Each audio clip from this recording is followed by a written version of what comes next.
Ayan guys, magandang hapon sa inyo. Nandito kami ngayon sa Secret Heaven na tinatawag nila.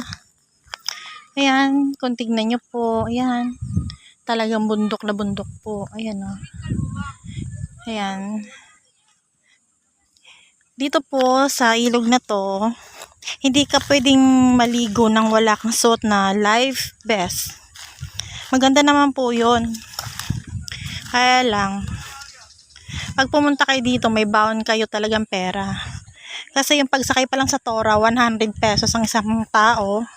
Papunta, then pabalik, 100 pesos po ulit.